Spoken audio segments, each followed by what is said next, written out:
So I just did a whole probably 10-minute video with the camera facing the wrong way. Let's see.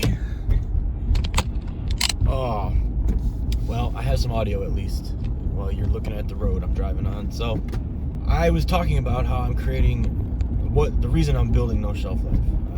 The reason behind it is the thought came to me about a year ago. I started building it. It was just an idea I had come up with while I was actually sitting there drawing with my kids. I had started skateboarding recently, a couple months into it at that point, and I was sitting there, I was 40 years old. I had started skateboarding at just before I turned 40, and I absolutely fell in love with it. So that was part of that, and so that's where No Shelf Life came from. The whole reason I want to build No Shelf Life is to come up with a community for people who they have goals, they have dreams, they have aspirations, but you're just afraid to move past that boundary. I've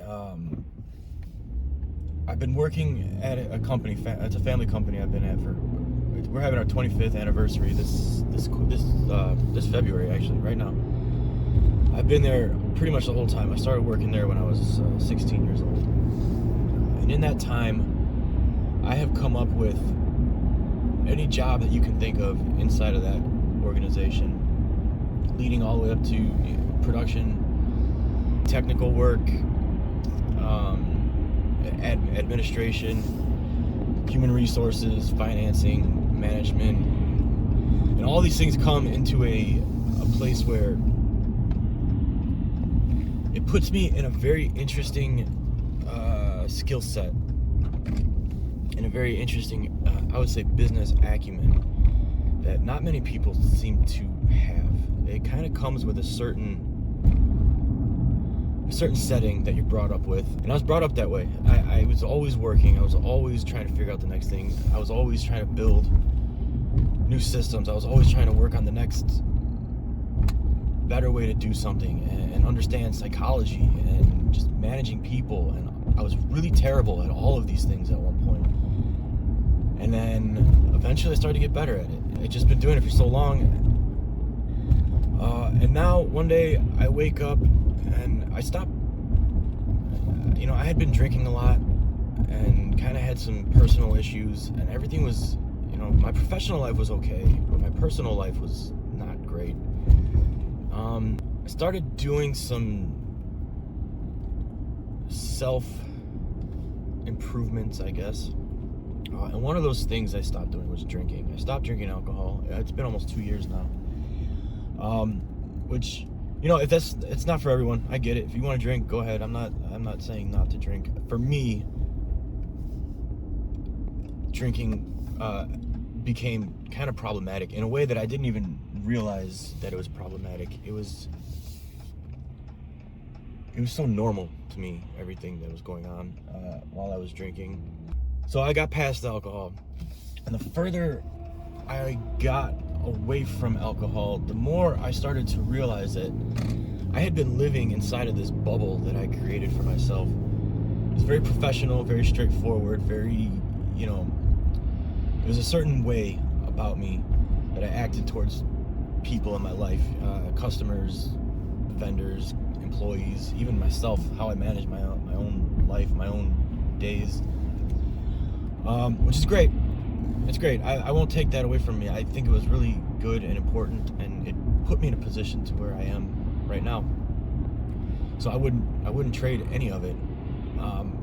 But what I did start to realize is there's this whole other world inside of me that it just wasn't getting its time, and that is the creative, intuitive, playful side of me that just didn't have access to the world. Yeah, and the further away I got from alcohol, the louder this started to become, and that's basically what No Shelf Life is based on. That's the first building block of No Shelf Life, and that is the message that I would like to put out into the world. Is That piece of you that you're afraid of, that piece of you that you've hidden, that piece of you that the world doesn't see, I mean, that's your brilliance. You got to find a way to pull that out. And you know, a lot of people, it's hard. It's very hard to do because you've built this world around you that everyone expects certain things from you. You expect certain things from you. Change is difficult, but that's what my message is, and that's what I want No Shelf Life to be. Is a place for a community to just be, just to be. Figure out a way to break through those boundaries and live in that discomfort, because everything that you want is right on the other side of it. So it's important. It's a powerful, and it's a very powerful thing. I want to say this in a way. I am terrified of talking to the internet. I don't like being the center of attention. I'm very naturally introverted.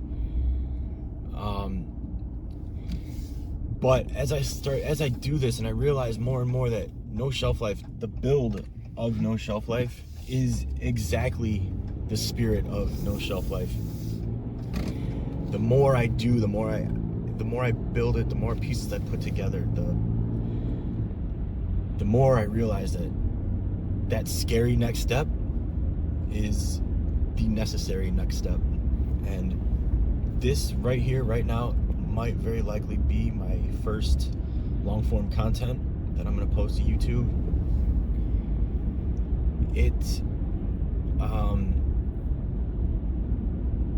Yeah, that's my goal. My goal is to bring everyone together and put a place together where it doesn't matter how old you are or what you got going on in your life.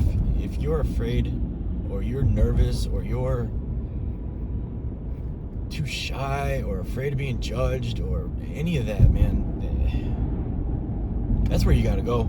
That's where you gotta go. You gotta explore that, because there's something inside of that you don't know yet, that you need to find. So that's what I'm here for. That's my message. There's a lot of living left to do out there. This moment right now is how you get there, and you need to make that decision and regularly step into that zone of discomfort. And yeah, I guess that's my main message. So this is my drive to work. I'm heading there now. I'll be up in there in a minute. So yeah, make it a great day. Peace.